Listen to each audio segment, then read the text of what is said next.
En çok gelen sorulardan bir tanesi. Böyle ne? Cennete düştüm bir anda ya. Beyaz melekler. Beyaz melekler geldi tam. Charlie burada, melekler de orada. Merak ettiğiniz her şeyi cevaplayacağız. Kore'ye gelinir mi? Kore'de çalışılır mı? Kore'de yaşanır mı? Kore'nin kültürü nasıl? Bize uyar mı? Bunların hepsini konuşacağız.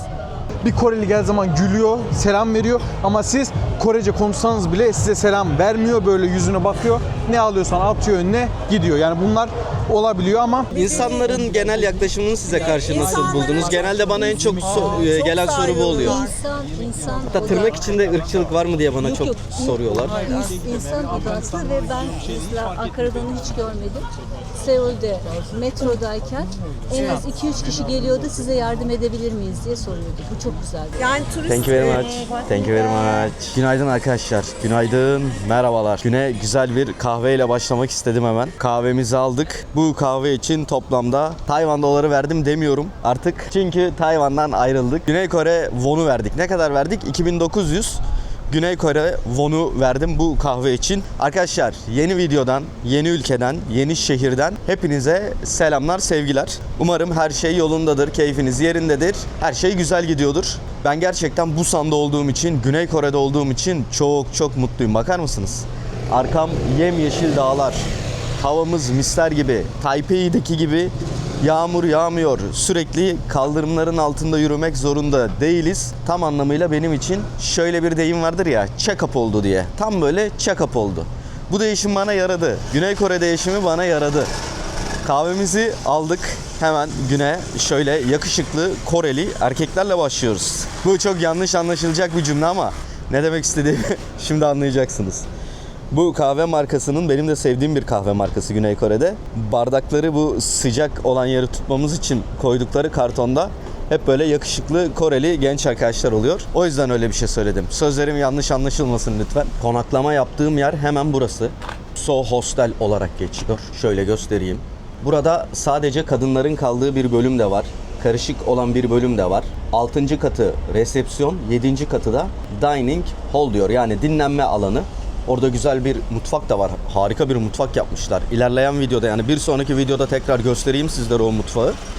Benim çok memnun kaldığım, gerçekten konum anlamıyla da, çalışan arkadaşlar anlamıyla da harika bir yer burası. Bu arada ilk defa bu videodan eğer beni izliyorsanız, ben Gökberk. Dünyanın farklı noktalarına seyahat edip içerikler üretiyorum. Bana en büyük desteği, yine benim gibi aslında bu işi yapanlara, seyahat eden YouTuber arkadaşlara en büyük desteği ücretsiz bir şekilde kanala abone olarak, videoları beğenerek, en önemlisi yorum atarak destek verebilirsiniz. Bu bizler için oldukça önemli. Bazen biliyorum televizyondan izliyorsunuz. Ben de zaman zaman üşenebiliyorum. İşte yorum atayım, videoyu durdurayım, mobilden tekrar gireyim, beğeneyim diye, ama bizler için çok önemli arkadaşlar. Beğenirseniz çok mutlu olurum. Şimdi metro istasyonuna geldim. Sizlere bir Güney Kore Busan metrosu da göstereyim.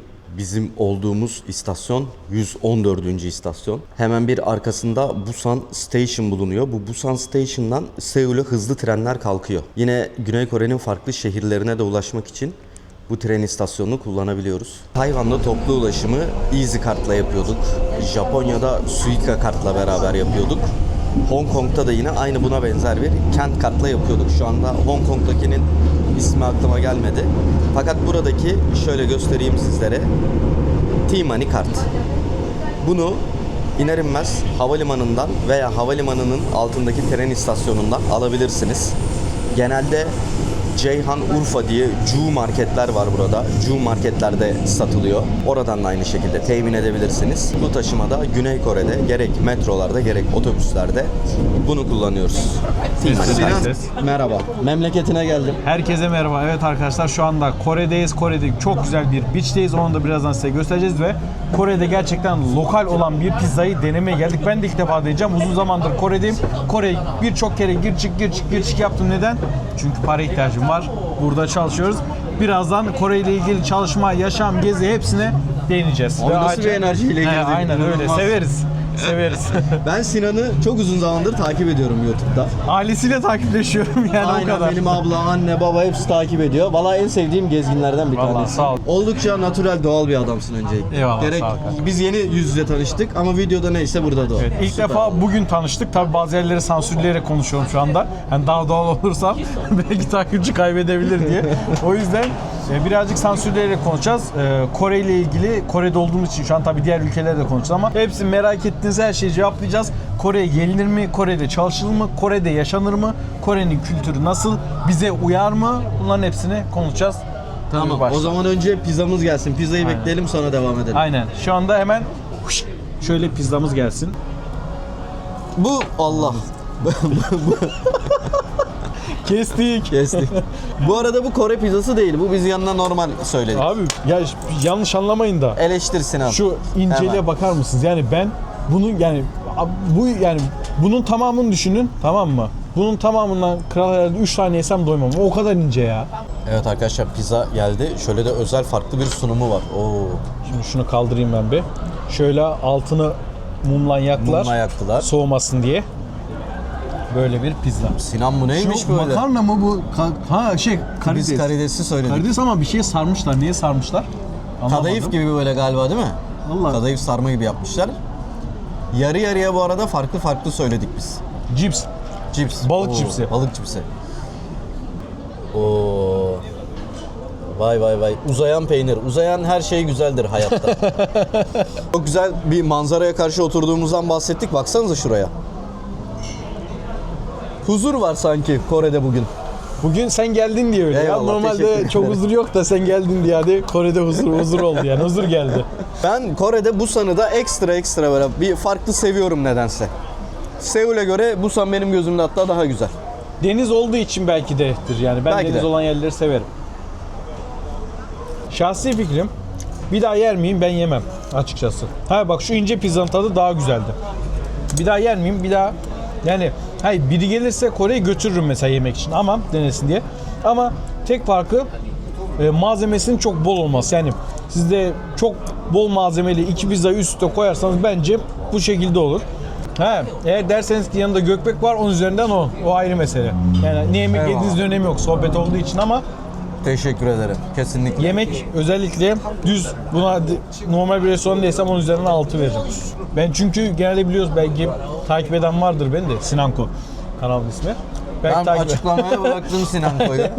kendi reklamımı kendim yapayım, senin diyeceğin yok kanka falan diyormuşum.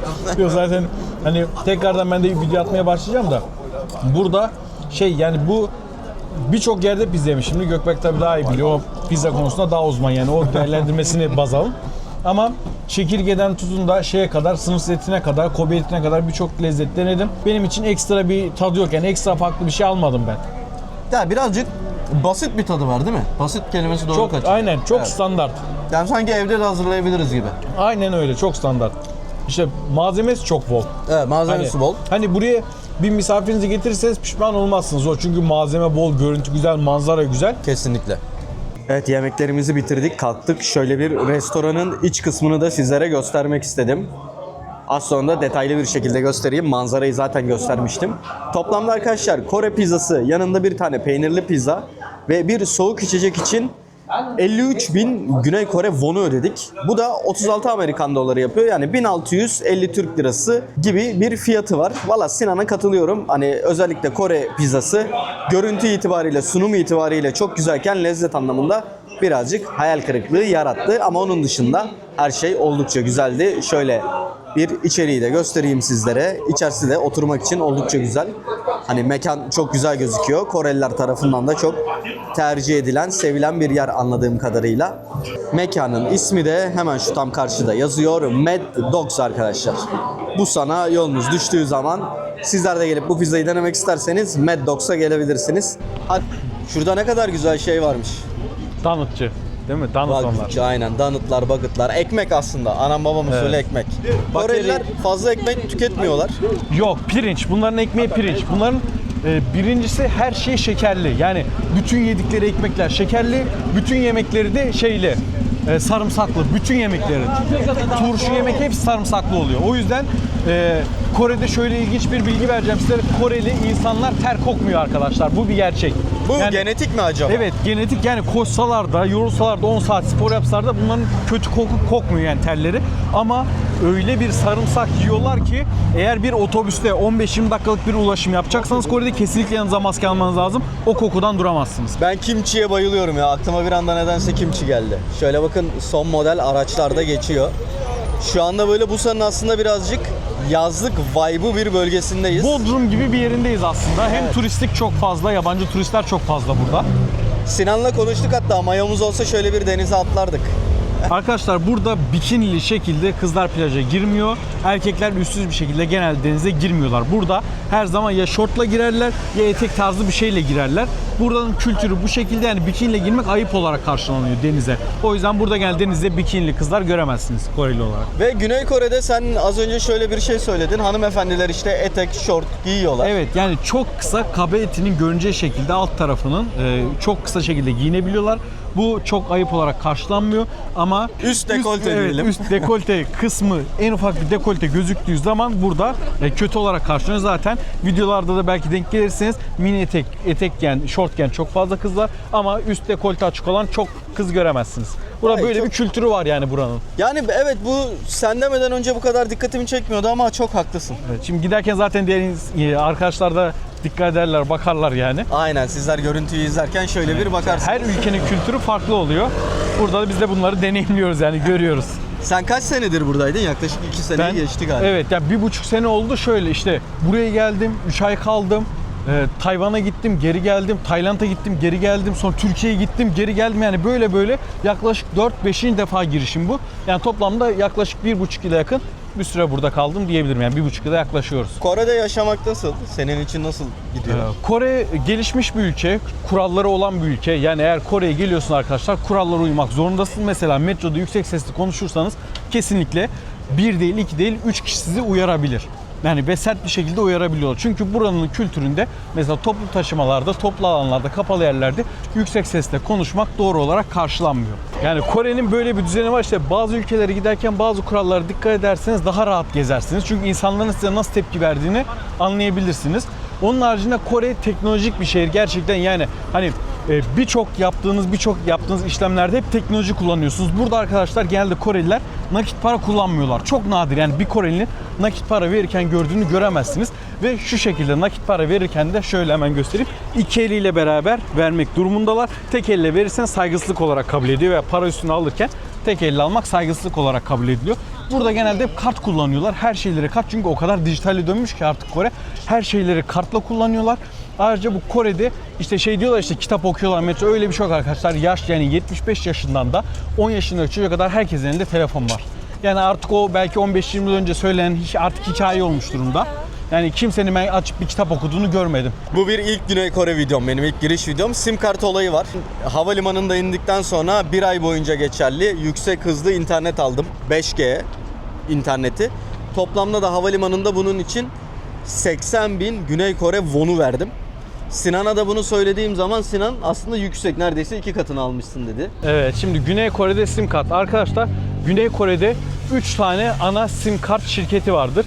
Biri SKT diye geçiyor, biri LGU diye, LGU Plus olarak Evet, geçiyor. benim de almış olduğum LG Evet, yok. bir tane de ne vardı? Telekomsel miydi? Öyle bir şey vardı. Yani 3 tane var. Şu köpeği bir gösterelim mi tabii. Sinan? Bakar mısın ne kadar tatlı? Ana. Ha, ande? Ha, Acayip tatlı. muşmula suratlı. Evet, bu arada köpeği göstermişken ben sim kartı geçmeden bir şey söyleyeyim. Arkadaşlar Kore'de genç nüfus çok az. O yüzden Kore'de 85-90 yaşına kadar insanlar ağır işlerde çalışıyorlar. Buradaki emeklilik sistemi de biraz farklı. O yüzden Kore'ye gelen insanlar, yani 75, 80, 90 yaşındaki insan çok diri diyebiliyorsunuz. Çünkü sürekli çalışıyorlar burada. 90 yaşına kadar sürekli çalışıyorlar. Ben de hayatın içinde hep görüyorum. Ve burada bir ev almak çok pahalı arkadaşlar. Yani burada bir ev almak için belki Türkiye'den bile daha zor ev almak, durumu öyle anlatayım. Ama onun dışında mesela araba çok ucuz. bir asgari ücretin 1/4 yani ilk aldığınız maaşın 1/4'iyle 2010 model otomatik vites bir araba alabiliyorsunuz burada. Peki buradaki asgari ücret ne kadar? Sana onu da sorayım. Buradaki asgari ücret yaklaşık olarak 1300-1400 dolar civarında. Yani şöyle saatlik 10.300 won olarak hesaplanıyor.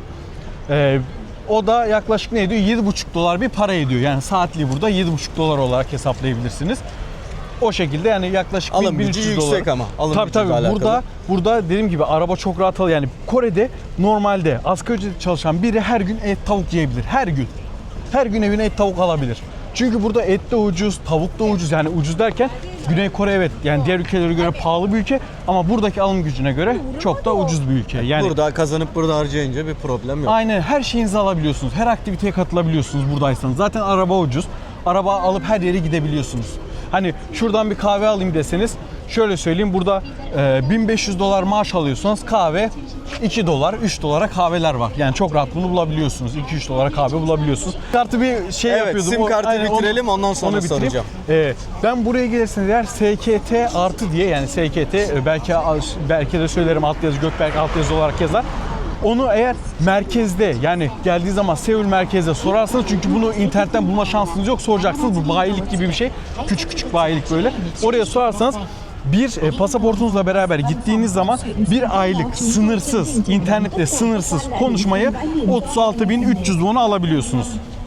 Bu anlattıklarımla ilgili yani Kore ile ilgili gerçekten 1,5 yıl dolu dolu yaşadım diyebilirim. Bir de benim belki YouTube'dan hani takip edenler varsa belki bilirler. Her şeyin böyle en detayını, böyle en ucuzunu, en ince cıncını, böyle en güzelini almaya çalışırım gittiğim ülkede. O yüzden araştırırım.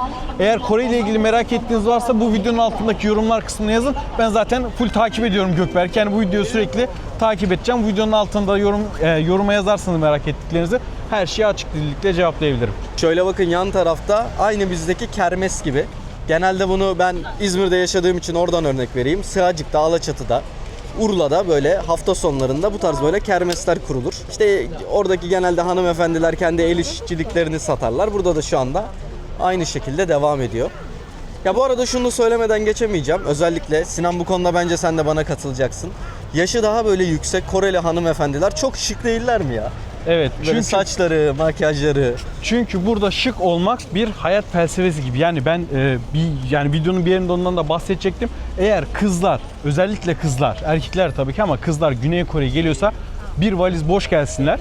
O bütün merak ettiğiniz, bütün güzellik ürünleri veya bilmediğiniz birçok şey burada mevcut, dolu dolu. Yani bavulunuzu ucuza bir şekilde doldurup Türkiye'ye gidebilirsiniz. Peki nereyi tercih etmemiz gerekiyor? Burada bir kere alışverişlerde? birinci olarak yani kozmetik ürünler Olive Young var. Burada her yerde görebilirsin. Küçük bayileri de var, büyük bayileri de var. Olive Young yani kozmetik aksesuar için hani böyle işte erkekler için de tıraş köpüğüdür, değişik losyonlardır, kremlerdir falan böyle bakımlı erkekler dediğimiz erkekleri tamamen tercih edebileceği bir yerdir. Her şey satılır. Evet fiyatları normale göre biraz üstündedir ama gerçekten çok kaliteli ürünleri vardır. Alan pişman olmaz. Onun haricinde teknoloji için Seul'de Yangsun diye bir yer var. Zaten ben Gökberk'e söylerim belki onu açıklama yazar tam Tamam, telaffuz haritalara edemiyorum. koyarız. Aynen. Orada arkadaşlar böyle nasıl diyeyim size 5-6 katlı 7 katlı bina full teknolojik ürün. Ben de oraya gittim oradan laptop aldım. Yani normalde internet fiyatının, Türkiye fiyatının zaten 1/3'ünü aldım da normalde de diğer ülkelerde satılan laptopların %20-%30 oranında daha düşük fiyata bulabiliyorsunuz. Şimdi ben bir de yine ilk video olduğu için geliş sürecimden de çok kısaca bahsetmek istiyorum. Güney Kore Türklerden vize istiyor mu? Güney Kore Türklerden aslında vize demek ne kadar doğru bilmiyorum ama bir e-vize diyelim ona. KETA diye bir vizeleri var. Onu da internet üzerinden online bir şekilde dolduruyorsunuz ve doldurduktan yaklaşık böyle yarım saat, 1 saat sonra da pasaportunuzla alakalı bir problem yoksa onay size geliyor. Bir de KETA'nın şöyle bir özelliği var. Ben de bunu bu seyahatimde öğrendim. Geçen sene yine ben Güney Kore'ye gelmiştim.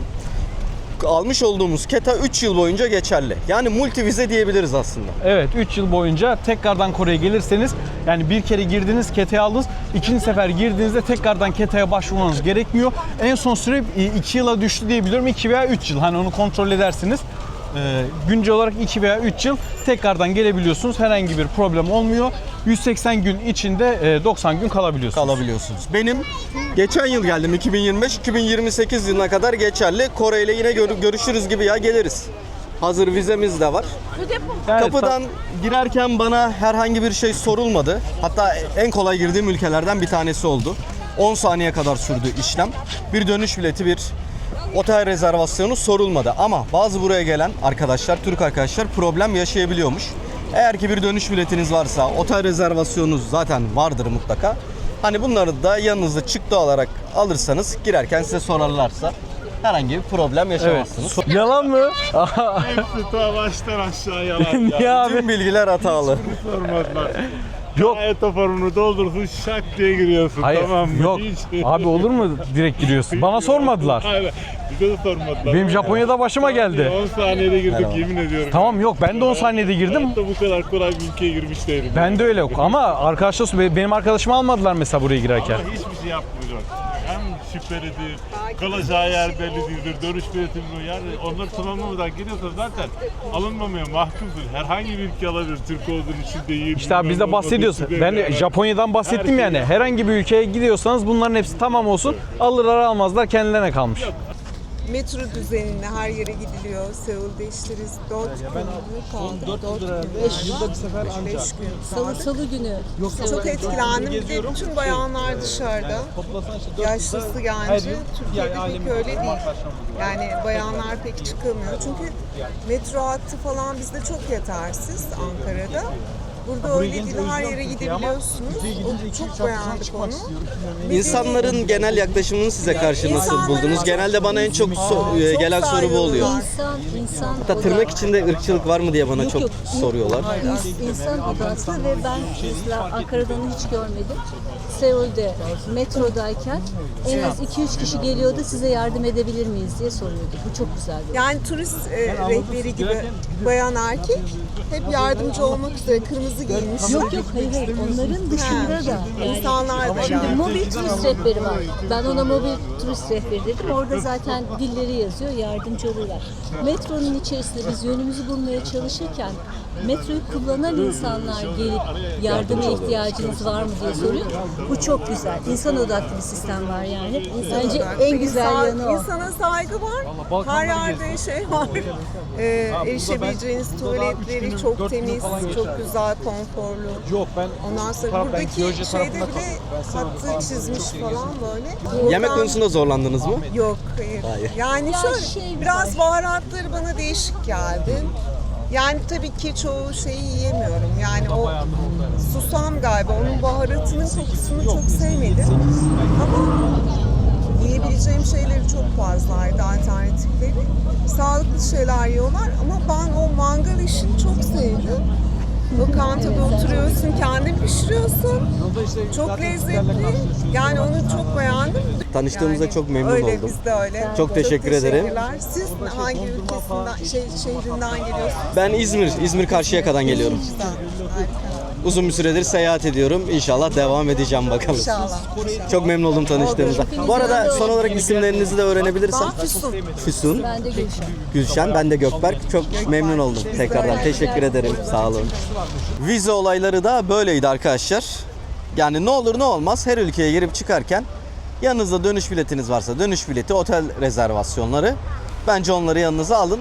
Söylediğim gibi bende hiçbiri yoktu, bir problem olmadı ama bu sürekli problem olmayacağı anlamına da gelmiyor. Şimdi şöyle Sinan'la kendimize kadayıflı bir krem brûlée deniyor galiba buna. Üzeri yanık ve kadayıflıymış. Birazcık böyle Türk esintisi de olacak bence. evet, kadayıf yazıyordu zaten üstünde. Ha, direkt kadayıf yazıyordu. Aynen. Hadi bakalım bir. Hadi bakalım. Oo, şu çıtır çıtır bak. Çok değişik bir şey ama ha. Altında kadayıf Altında var. Üstü şey. aynen bildiğimiz aynen Türk usulü. Bakın kadayıf Aşırı kısmı. şekerli. Evet biraz fazla şekerliymiş. Tekrardan tercih eder misin deseler arkadaşlar. Tekrardan ben tercih etmem. Bugün Yani seni mutlu edemedik bugün. yok senlik bir şey yok. Yani üstü çok tatlı. Yani hani böyle çok tatlı şekerimsi şeyler, şeker çikolata sevenler için güzel bir tat ama ne bizim muhallebi yani tadını böyle bir şey size tarif etmeye çalışıyorum ama böyle biraz pütür pütür var böyle. Helvanın böyle biraz pütürlenmiş hali gibi ama helva gibi değil, akışkan böyle tadı. çok hafif bir tat desen hafif bir tatlı değil. Çünkü çok şekerli, yoğun bir şeker tadı geliyor ağza. Ama kendi ağza atınca böyle hafif gibi dağılıyor ağızda. Yani anlatamadım. Ama Ben çok beğendim bu arada. Ciddi manada çok beğendim. Götürüyorum. Buna ne kadar verdik? 4500 won verdik. yani Güney 3 Kore dolar. 3 dolar. 3 Amerikan doları. Güzel, okey. Güzel ve hareketli bir yere geldik. Hi bro. Şu anda Güney Kore Busan'da canlı bir caddedeyiz. Şöyle size göstereyim. Burada gençlerin genelde takıldığı, bar club olarak değil de gezmeye takıldığı bir buluşma noktasındayız. Genelde burada karaoke'ler çok fazla var. Oturup böyle Kore barbeküsü yiyebileceğimiz yerler var. Alışveriş yapabileceğimiz yine yerler var. Genç nüfus fazla burada. Yine turistlerin de çok ilgisini çeken bir yer burası. Biz buraya gelmek için bu arada metroyu kullandık. Güney Kore'de gerçekten metro oldukça gelişmiş. Yani ben A noktasından B noktasına giderken her zaman metroyu kullanıyorum. Yine eğer havalimanından şehir merkezine gelmek isterseniz metroyu kullanabilirsiniz. Bu arada bahsetmeyi unuttuk. Bu da çok önemli bir nokta. Burada Google Navigasyon, Google Map tam verimli çalışmıyor. Genelde hatalı gösteriyor. Yine aslında 2 tane harita uygulaması var. Evet. Never Map birincisi. Never Map kullanabilirsin. İkincisi gene Kakao Map. Kakao Map'i de kullanabilirsiniz. 2 tane harita uygulaması var benim bildiğim. Ben genelde Never Map'i kullanıyorum. Otobüs, tren, taksi, işte aktarmalar hepsini tam doğru şekilde hangi çıkıştan girip hangi çıkıştan çıkacağınıza kadar gösteriyor size. Yani aslında buraya gelmeden önce yapmanız gereken Never Map, Kakao Map'i indirmek, KETA'dan bir vize başvurusu yapmak. Onun dışında da biletinizi alıp Kore'ye gelebilirsiniz. Kore'yi keşfetmeye hazırsınız. Yani şu renkliliğe bakar mısınız? Bugün bir pazar akşamı bu arada. Genelde burası hafta içi de dolu oluyor ama en çok cumartesi ve pazar tabii. Oyun salonlarına göster Bu hareket. arada. Şöyle bakın, burası Hani oyun gelmişken salonları. göstereyim. Burada böyle yaş fark etmiyor arkadaşlar. 70 yaşında birini de görebilirsiniz, 15 yaşında birini de görebilirsiniz. Burada insanlar aşırı şekilde oyun bağımlısı. Yani burada insanlar buraya binlerce TL hatta binlerce dolar harcayabiliyor bir günde. Bunların bağımlılığı bu. Hatta şöyle içeri bakarsan da az buçuk dolu olduğunu görebilirsin. Yani her yaştan insan, yaşlı genç oyunlar oynuyor ve aslında bunlar bizim çocuk oyunu, bebek oyunları dediğimiz oyunlar ama bunu gençler, yetişkinler çok rahat bir şekilde geliyorlar burada. 2 saat, 3 saat, 4 saat vaktini harcayabiliyor. Ben de seviyorum bu arada. Ben burada değil de daha çok Japonya'da oynamayı seviyorum. Bak gene karşıda mesela var. Güzel de hediyeler kazandım. Gene Olivia Young var arkadaşlar. Bu dediğim size bahsetmiştim. Kozmetik ürünlerinin en pahalı ama en kaliteli olan yeri. Çupank'tan da bakabilirsiniz. Çupank diye bir uygulama var. Güney Kore'nin Trendyol'u gibi düşün. Hem yemek uygulaması var hem de alışveriş, yani kozmetikten tutun da Trendyol'da aklınıza gelen ne satılıyorsa burada da Kore ürünlerini veya başka ürünleri ama ağırlıkla Kore ürünlerini bulabiliyorsunuz. Olivia Young hem orada var hem de böyle mağazaları var. Bu arada bak gene denk geldi. Mega Coffee benim en sevdiğim ve en senin ucuz favori coffee. Aynen. kahve dükkanı. 3300 won, yani yaklaşık 2 dolara arkadaşlar nah böyle Mega Coffee alabiliyorsunuz buradan çok ucuza. Hatta 1200-1300 won'a, yani 1 doların altında da burada kahveler mevcut. Bu da çok yaygın. galiba var burada, evet. Evet ya, burada hepsi var. Burada kahve böyle sipariş vermek için önümüzde bir cihaz var. Şöyle fiyatları da göstereyim. 1450 won, yani 1500 won 1 dolar arkadaşlar. Oradan hesap edebilirsiniz. Oldukça uygun. Buradan veriyoruz siparişimizi. Şuradan kartı takacağız. Ödemeyi gerçekleştireceğiz bu şekilde. Ben ne alacağım kral? Ben Kahvelerimizi aldık. Sinan sağ olsun kahve ısmarladı. Teşekkür Kesene ederim. bereket kardeşim. Kesene bereket. Starbucks erkeği. Burada böyle arkadaşlar, burada herkesin elinde bu kahveler var. Burada bu kahveyle gezmek çok normal ve o kadar bu kültürelleşmiş ki yani herkesin elinde ya bira ya da böyle bir kahve. Gezerken bu, yani her yere girebiliyorsunuz bu kahve. Bütün AVM'lere, marketlere, hatta marketlerin bir, mesela nasıl diyeyim, büyük alışveriş merkezlerinin girişinde bunları koymanız için yerler var. Koyuyorsunuz, alışveriş bitince geri alıyorsunuz. Bunlar için özel yerler tasarlanmış. Sinan, şimdi sana kritik bir soru sormak istiyorum. Evet. Bana en çok gelen sorulardan bir tanesi. Böyle ne? Cennete düştüm bir anda ya. Beyaz melekler. Beyaz melekler geldi tam. Charlie burada, melekler de orada. Kore insanı ırkçı mı? Türklere karşı ırkçılar mı? Aslında şöyle, Kore insanı, yani genel olarak aslında gençler ve yaşlılar olarak ikiye ayrılıyor. Gençler çok seviyor, yani hiç ırkçılık yapmıyorlar. Yaşlılar bazen ırkçılık yapabiliyorlar. O da şöyle, bu turist turistik yerlerde herhangi bir ırkçılık yok. Bütün turistleri çok seviyorlar. Türkleri ayrı bir seviyor. Yani Türk'üm deyince direkt dedikleri şey Brothers Country. Direkt. Burada herhangi birine Türk'üm diyeyim Brothers Country diyor direkt. Ama daha kırsal yerlerde, daha yerel yerlerde ırkçılık olabiliyor arkadaşlar. Yani orada sen Türk müsün, başka işte Rus musun, Özbek misin hiç fark etmiyor.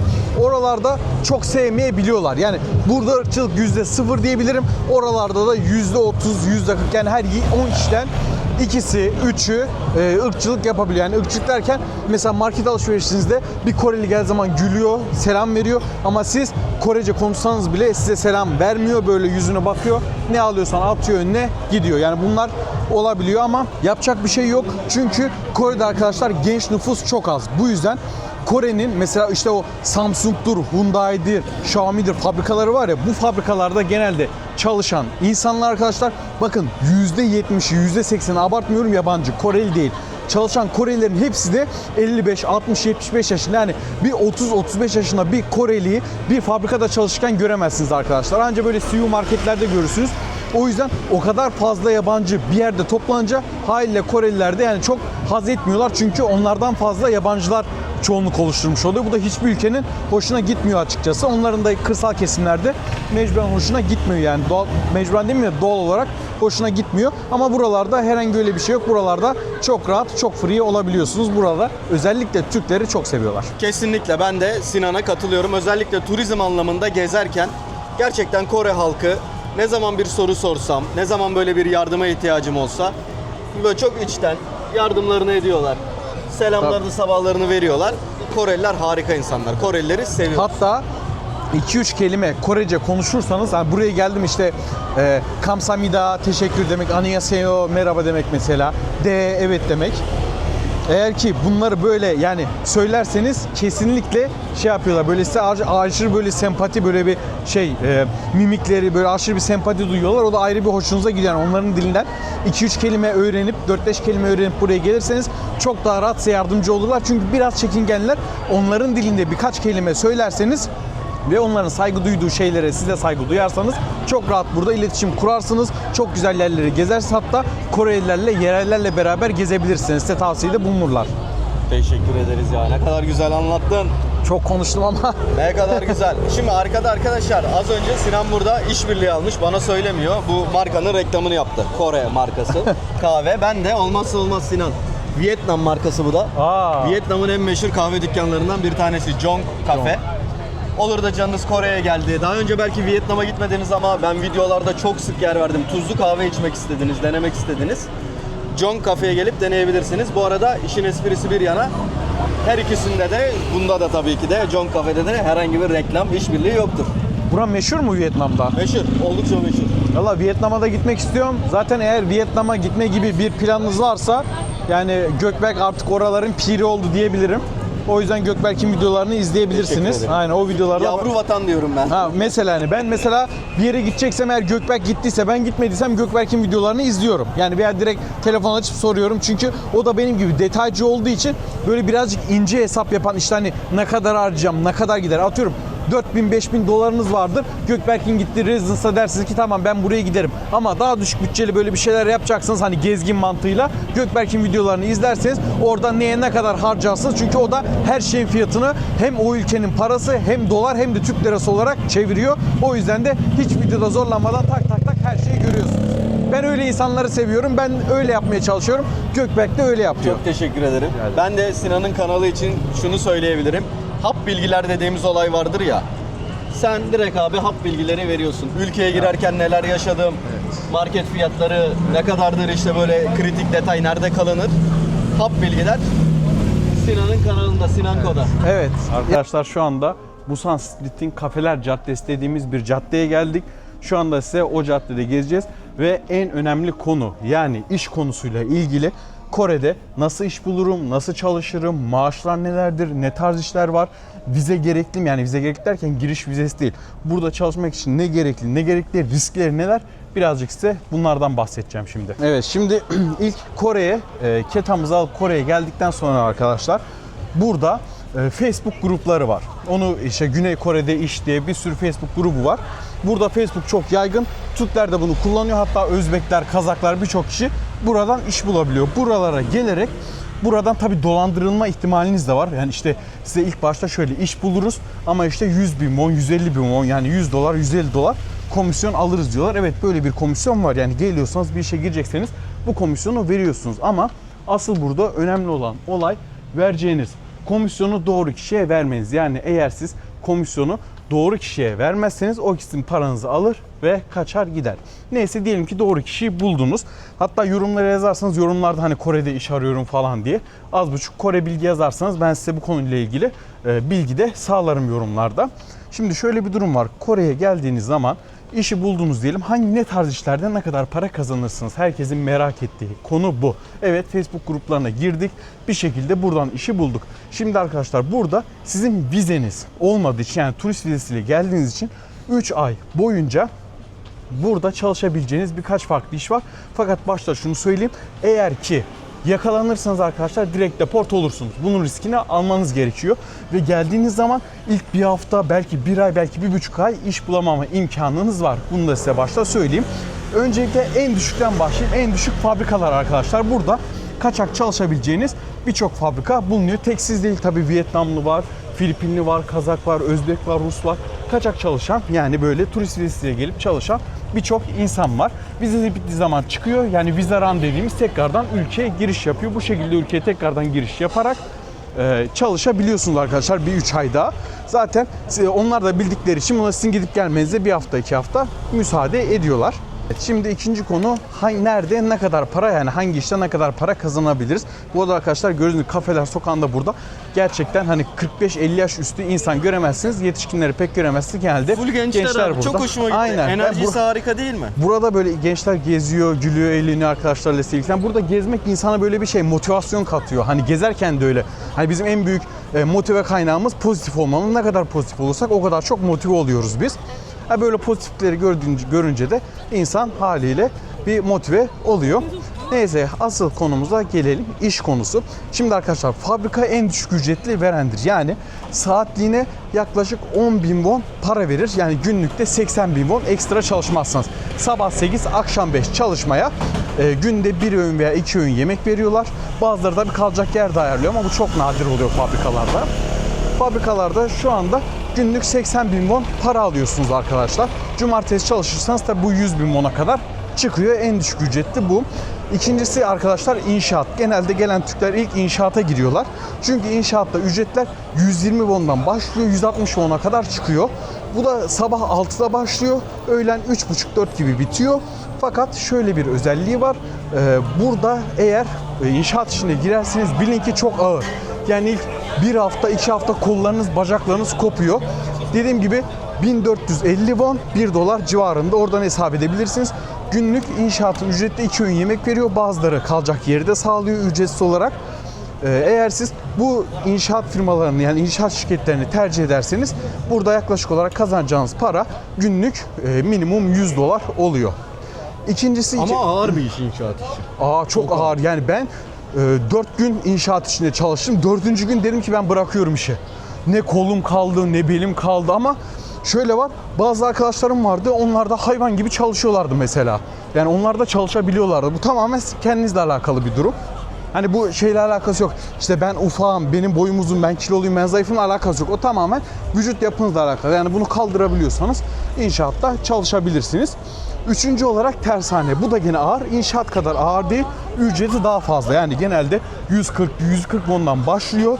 Eğer ki 3 ay sonra biraz deneyim arttırırsanız ikinci geldiğinizde buraya yaklaşık size 150-160 won, yani 110, 120, 130 dolar para verebiliyorlar. Bu işte şöyle bir durum var arkadaşlar. 40 kilo, 20 kilo demirlerle çalışıyorsun ama 2-3 kişi beraber taşıyorsunuz bunları da. Bu da gene ağır bir iş. Geldiği zaman gene bazıları konaklamanızı veriyor, bazıları vermiyor. Konaklama ücretinden de çok kısaca şöyle bahsedeyim. Günlük genelde aylık genelde 250 bin won'la 300 bin won arası, yani o da yaklaşık 200-250 dolar civarına denk geliyor. Elektrik, su, doğalgaz genelde size ait oluyor. Yani yaklaşık aylık toplam ücretiniz 300-350 dolar arasına geliyor. Yani sizin burada 3 günlük, 4 günlük maaşınız bütün bir aylık elektrik, su, internet ve konaklamanız da yetiyor arkadaşlar. Hatta bazı yerlerde 2 günlük maaşınız bu hepsini kapatabiliyor. Oldukça iyi aslında. Yani evet ama işte zorlukları var. Çok da zor. Eğer ki polis, immigration olduğunuz yere baskın yaparsa, sizi yakalarsa direkt deport oluyorsunuz arkadaşlar. Deport olduktan sonra da belli bir süre ülkeye giremiyoruz. 5 yıl ülkeye giremiyorsun ama çalışma belgeniz olmadığı için deport olursanız eğer 5 yıl geçse de sizi kolay kolay ülkeye almazlar. Yani Kore defterini tamamen unutun. Eğer buraya geleceksiniz bu riski alırsınız. Vallahi Sinan teşekkür ederiz. Ben teşekkür Güzel ederim. aydınlattın. Zaten Yani burada çalışmak evet eğer Türkiye'de hiçbir işiniz yoksa, genç bir kardeşimse, yani Türkiye'de bir tutunamamışsa, bir mesleği yoksa, benim de Türkiye'de bir mesleğim yoktu. Oyunculuk yapıyordum ben. Fakat bir hani geleceğim olmadı, yani olamadı daha doğrusu. Tutmadı bir şekilde. O yüzden eğer sizin de böyle hani Türkiye'de bir mesleğiniz, bir şeyiniz yoksa Kore'ye gelip deneyebilirsiniz. Kore'de uzun süre kalıcı olan yollar var. İsterseniz buraya iltica da edebiliyorsunuz. Onun da süreçleri var. Tam olarak onu bilmiyorum ama gelip buraya iltica da edebilirsiniz. Burada 1 yıl, 2 yıl, 3 yılda kalabilirsiniz ama bunu tavsiye etmiyorum ben. Tabii o tamamen sizin tercihiniz.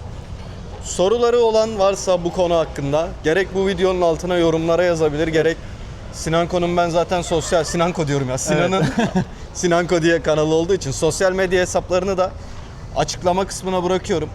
Instagram'dan, YouTube'dan ona da ulaşabilirsiniz. O şekilde irtibata geçebilirsiniz. Aynen. O da zaten müsait oldukça Aynen. eminim bakacaktır. Yorumlara Kore bilgi yazarsanız ben zaten anlarım ki bu konu hakkında konuşabiliriz. Size elimden gelen bilgiyi veririm. Yani sonuçta herkes bu hayata bir şekilde para kazanmak zorunda. Hani eğer ki yeteneğiniz varsa tabii ki o yeteneği sergileyin ama hiçbir şeyiniz, yeteneğiniz yoksa, bir mesleğiniz yoksa gelip en azından burada bir süre çalışıp para biriktirebilirsiniz. Onu söylüyorum. Yani burada telefon almak da kolay, araba almak da kolay. Hani baktığınız zaman kiralarda kazandığınız paraya göre diyor mu? 2 günlük maaşınızla 1 aylık ev kiranızı ödeyebiliyorsunuz. Bir oda bir göz oluyor. Yani 1+0 oluyor.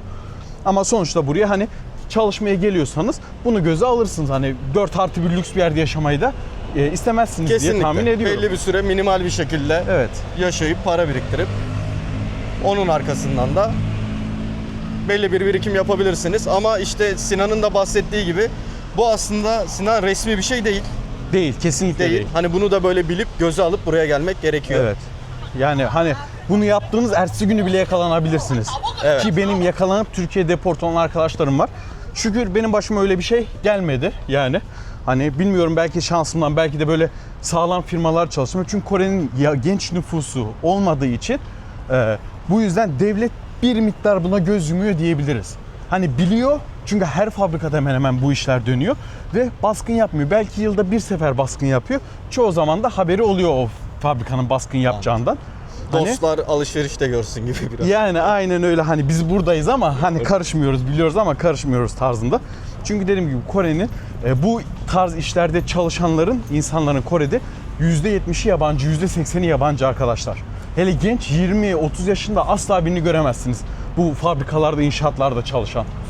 Mecburen, genç nesil. aynen mecburen yabancıya mahkum yani. Kore'deki bütün yabancıları çıkarsalar Kore diye bir ülke kalmaz. Ne Samsung kalır, ne Hyundai kalır, ne Xiaomi, hiçbir şey kalmaz Kore'de. Tüm üretim aslında yabancıların aynen elinde yabancılar şu an. üzerinden dönüyor Yabancı şu anda. genç arkadaşların elinde. Aynen öyle. Sinanko teşekkür ederiz. Bizi Ben teşekkür aydınlattığın ederim. için çok da güzel caddelerden, sokaklardan geçtik. Sohbetimizi gerçekleştirirken. Biraz da eğelim. Bakayım. Tamam, böyle olur. İyi. Olur. Arkadaşlar, bugün sizlerle beraber ilk Güney Kore videosunu çektik. Sağ olsun, teşekkür ederim. Sinan kardeşim de bana kardeşim. destek oldu. Her zaman. Elin şeyde Sıkıntı yok. parmak kırık. İlk kez yüz yüze tanıştık ama Evet. valla muhabbet harikaydı ya. Zaten yıllardır arkasında da tanışıyorduk, müthişti. çok seviyorduk. Yani kamera Kesinlikle. arkasından birçok sohbet ettik, fikir alışverişi yaptık, yeni planlar, yeni rotalar çizdik birbirimizle alakalı. Bakalım inşallah daha çok böyle YouTube'da, sosyal medyada aktif olup sizlere daha fazla içerikler üretecek Gökberk. Ben de tabii daha sonradan belki Eyvallah, bu teşekkür kervana ederim. katılacağım. İnşallah. Benim kanalımı takip etmeyi, abone olmayı, yine Sinan'ın kanalına da, Sinanko'ya abone olup takip etmeyi unutmazsanız bize aslında ücretsiz bir şekilde verebileceğiniz en güzel destek bu. Ya çok kolay bir şekilde bir abonelik, bir beğeni, bir yorum bizlere en büyük destek oluyor. Evet, evet. Yani bu yolla devam etmemiz için sizin yorumlarınız, beğenileriniz, abone olmanız bizim için çok önemli. O yüzden ısrarla ve tavsiyeyle, şiddetle abone olmanızı, yorum yapmanızı, yani bir nokta dahi olsa bir yorum yapmanızı tavsiye ediyorum nacizane. Kesinlikle. Çok teşekkür ederiz izlediğiniz için. Güzel bir Busan akşamından hepinize sevgiler, selamlar, hoşça kalın, iyi bakın kendinize. Bay bay.